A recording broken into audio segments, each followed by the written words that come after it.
Hello everyone and welcome to Cinderful Gaming. I hope you're all doing well and I hope that you are all fighting that war against the grey.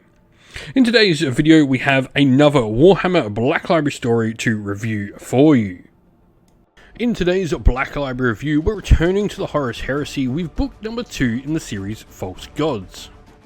Today's video is sponsored by the Warhammer merch shop. Want to grab some merch for your favourite Warhammer army? You can use our affiliate link down below to grab your next purchase and help support the channel at the same time. I'd previously read a ton of the Horus Heresy series when I was younger, stopping around the time Damnation of Pythos came out, and so I want to go back and listen to it all again and finally finish the series. A lofty goal for this year, but who knows, I've done crazier things on the channel before.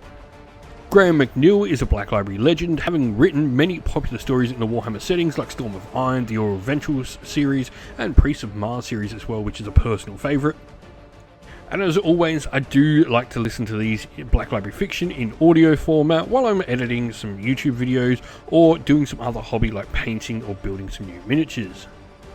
And as today's story is once again brought to life by Toby Longworth, who is very regular at being the narrator for the stories I'm listening to of late, also having done stories such as Baneblade, First and Only, and Hereticus, which have all made my listen list recently. As said though, False Gods is the second ever story in the over 50 story series now of Warhammer the Horus Heresy, taking place before the calamitous events of the galaxy-spanning war. It's this book that we begin to see the downfall of the most noble of the Emperor's sons, the Primarch Horus Lupercal.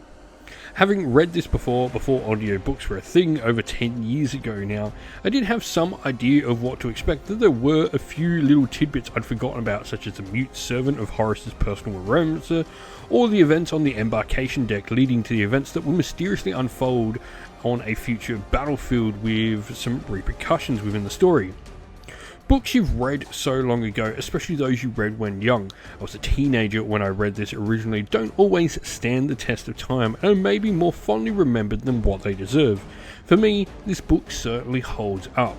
It was never one of my must-reads in the Horus Heresy. It certainly isn't joining any sort of long-lasting legacy of some of the really greats within the series, but it is a joining story between books 1 and 3, and it was enjoyable in the utmost nonetheless. Tarek Torgadon for me is the star of this story. His quips and sarcastic attitude make him such a likeable character, something I feel was very purposefully done considering the events we all know, if you have read the Horus Heresy, that are about to unfold within the series. On the other hand, this is the story where you truly begin to absolutely hate Erebus. His slimy paws are all over the events within the story, and he's a character that you just absolutely love to despise.